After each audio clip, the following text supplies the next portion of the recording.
नमस्कार. मी जनार्दन फलके. शिरूरपासून एक 12 किलोमीटर अंतरावर माझं गाव आहे, निमगाव भोगी म्हणून. मी शिक्षक आहे, पण एक 15 ते 20 वर्षापूर्वी मला मणक्याचा आजार झाला. आजार गंभीर होता.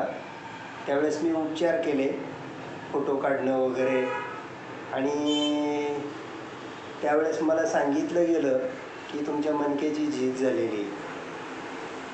त्यानंतर मी प्राथमिक स्वरूपामध्ये उपचार केले, तात्पुरता आराम पडला. पुढं 2 व्हीलरच्या ऐवजी 4 व्हीलर गाडी वापरणं वगैरे बंधनं थोडीशी मी पाळली आणि मला आराम वाटू लागला. परंतु सध्या 1 महिन्यापूर्वी मला असा त्रास होऊ लागला की मला गाडीचं स्टेअरिंगसुद्धा धरता येत नव्हतं. काखेमध्ये एक शीर अशी चमकत होती की रात्रंदिवस सारखं चमकच थांबत नव्हती.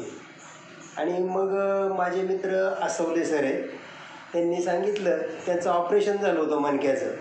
आणि मग मी त्यांचा सल्ला घ्यायचं ठरवलं आणि त्यांच्याकडे गेलो.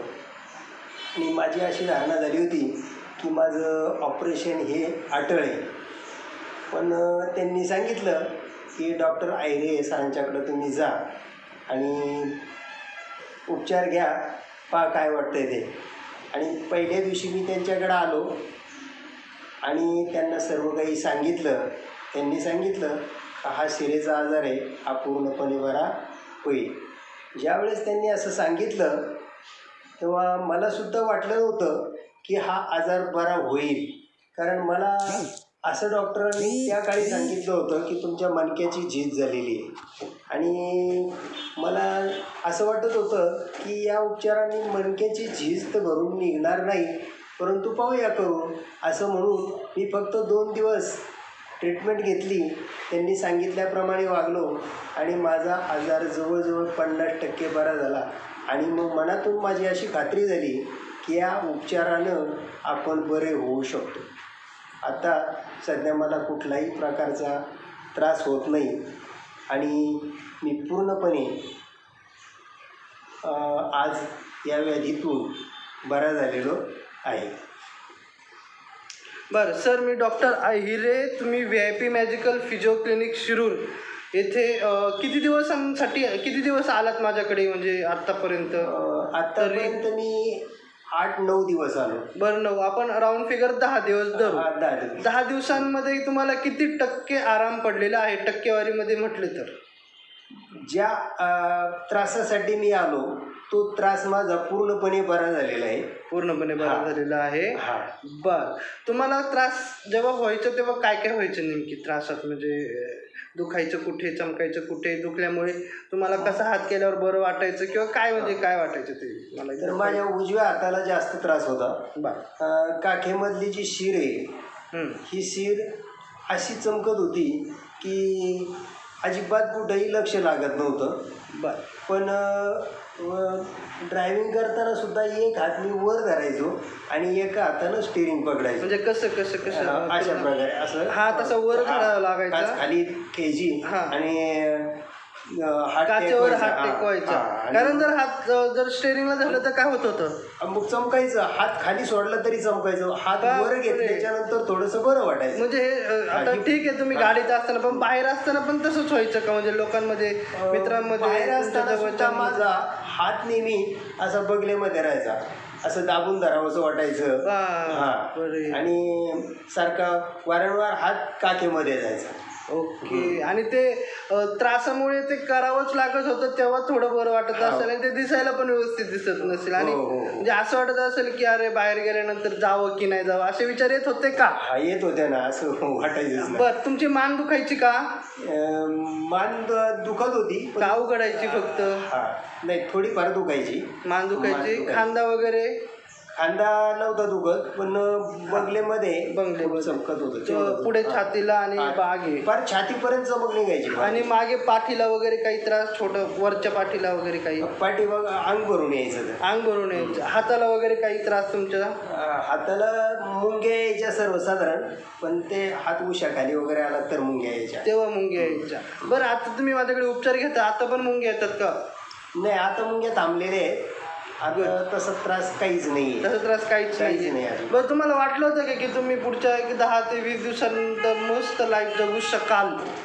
नाही, मला वाटत नव्हतं, कारण मी इतकी काळजी करत होतो. 1 महिना असा घालवला की आता कोणत्या डॉक्टरकडे जावं, कुठं उपचार घ्यावे. आणि मग ते आसवले सरांचं आठवल्यावर मग मी त्यांच्याकडे सल्ला घ्यायला गेलो. त्यांचं ऑपरेशन नुकतंच मणक्याचं झालं होतं. म्हणलं योग्य सल्ला मिळेल आणि म्हणून मी त्यांच्याकडे गेलो. बरं, मग तुम्हाला वाटतं का आसवले सरांनी जो सल्ला दिला तो व्यवस्थित दिला की ठीकठाक दिला की एकदम 100% बरोबर सल्ला दिला. 100% बरोबर सल्ला दिला? बरं, मला एक सांगा, जर ह्या काळात एखाद्या जर तुम्हाला सजेस्ट केलं असतं ऑपरेशनसाठी तर तुम्ही केलं असतं का? नक्कीच केलं असतं. नक्कीच केलं. एवढा त्रास होता, ऑपरेशन नक्कीच केलं असतं. त्याच हेतून मी 1 महिना काढला होता. आणि त्याच हेतूने तुम्ही त्यांचं ऑपरेशन झाले आसवले सर त्यांच्याकडेच गेले होते की? सल्ला घ्यायलाच गेलो. येस. बरं, तुम्ही माझ्याकडे जेव्हा तुम्ही पहिले पाऊल टाकलं आतमध्ये आसवले सरांबरोबर, जेव्हा तुम्ही आलात, माझं वय पाहिलं तर तुम्हाला वाटलं होतं का की होईल, म्हणजे जे आहे ते? नाही, तसं काही वाटलं नाही, परंतु अनुभव कमी असावा असं जाणवलं. असं जाणवलं. येस. अनुभव कमी असेल, नवीनच टाकलेलं आहे, काय होईल आणि होईल की नाही. आसवले सरांनी तर आणलेलं तर आहे, नाही पण म्हणता येत नाही डायरेक्ट. पण 2 दिवसांनंतर जसा फरक पडत गेला तसा विश्वास वाढत गेला. बरोबर. पण इथे कोणकोणत्या प्रकारचे पेशंट पाहिले तुम्ही? इथं बरेच पेशंट पाहिले. एक लेडीज होते, मला वाटतं पूर्णपणे बेडवर होते का काय. आणि इथं मला वाटतं उरुळी कांचन का? उरुळी कांचनच्या मॅडम. त्यांना डॉक्टरांनी सांगितलं होतं. मग कुणी सल्ला दिला काय माहीत नाही, पण मी त्यांच्याशी चर्चा केली. तर त्यांनी असं सांगितलं होतं की मला काहीच करता येत नव्हतं म्हणजे. आणि त्यांच्याकडं पाहिलं तर 2 दिवसांनी मला वाटत नव्हतं की यांना काही आजार आहे असं. म्हणजे पूर्णपणे त्या बऱ्या झाल्या होत्या. त्यांचे मिस्टर, 2 मुलं ते शिरूरमध्ये येऊन रूम घेऊन राहत होते. त्यांना डॉक्टरांनी सांगितलं होतं कितीही प्रॉपर्टी विकली पूर्ण तरी तुमची मॅडम बरी होऊ शकत नाही, खाऊ पिऊ घाला, अशा रीतीने मोठे चांगल्या हॉस्पिटल्समधून सांगितलं होतं. बरं, त्यांच्या चेहऱ्यावरची जे खुशी वगैरे, तेव्हा तुमचं दुखणं कमी झालं? समाधानी वाटत होत्या. आणि चेहऱ्याकडे पाहिलं ना, मुलांच्या बरोबर त्यांचं हसणं खेळणं वगैरे असं वाटतच नव्हतं ते आजारी आहेत असं वाटतच नव्हतं. येस. अजून कोणत्या प्रकारचे पेशंट पाहिलेत का? जास्त काही संपर्क आला नाही म्हणाला. तुमच्या काळात, तुमच्या वेळेत तेवढं लहान मुलगा वगैरे? हो, तो एक लहान मुलगा एक आहे. मला वाटतं त्याला पॅरालिसिस आहे काय. येस. सीपी त्रास आहे. तो एक मुलगा उपचार घेत होता, त्याला उभं राहता येत नव्हतं. दोन्ही पाय आणि त्यांचे नातेवाईक बाजूला बसून तुम्ही स्वतः त्याचे व्यायाम वगैरे करून घ्यायचे. मग त्याला त्याचं म्हणजे त्यांच्या नातेवाईकाच्या चेहऱ्यावरून वाटत होतं का योग्य ठिकाणी आलेले आहेत असं त्यांच्या चेहऱ्यावर?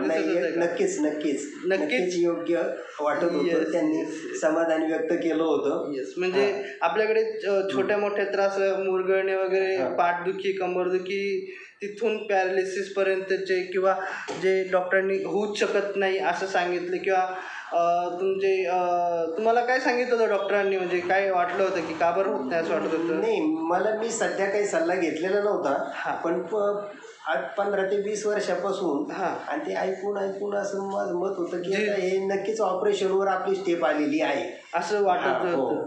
मग त्याच्यामुळे घरचे वगैरे सगळे टेन्शनमध्ये नक्कीच. मग तुम्ही जसे तुम्ही बोलायला लागले, व्यवस्थित तुमचं पोस्चर झालं, कारण असं पोस्चर ते चांगलं पण दिसत नाही, आणि ते तुम्हाला पण अवघडल्यासारखं वाटत असेल की हात दुखणं वगैरे, म्हणजे एक आपल्याला वाटतंच ना, पण नॉर्मली सगळे फिरतात, आपण तसं फिरत नाही. मग ते जेव्हापासून तुम्ही व्यवस्थित बोलायला लागले, व्यवस्थित हसायला बोलायला लागले, तर घरच्यांना पण तसं? घरच्यांना मी सांगितलंच नव्हतं. मी तो उपचार घेतल्यावर 8 दिवसांनी त्यांना माहिती झालं. शिरूरला जातो, कशाला जातो हेच माहित नव्हतं.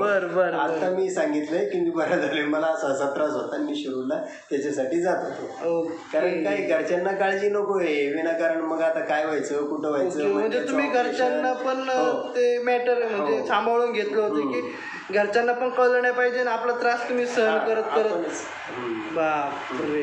बरं, तुम्हाला काय वाटतं आता येणारे जे आहेत आपले, जे आता बघतायत, त्यांना तुम्हाला काय सल्ला द्यायचा आपल्या फिजिओथेरपी उपचाराबद्दल, आपल्या क्लिनिकबद्दल, आपल्या सेवेबद्दल काय म्हणायची इच्छा आहे का? नाही, या प्रकारचे आजार जर असतील ना तर 100% नक्कीच बरे होतील अशी माझी खात्री आहे. म्हणजे माझ्या अनुभवावरून नसांचा त्रास कोणताही नसांचा ज्यांना त्रास असला आहे यस तर त्यांना नक्कीच 100% आराम मिळेल.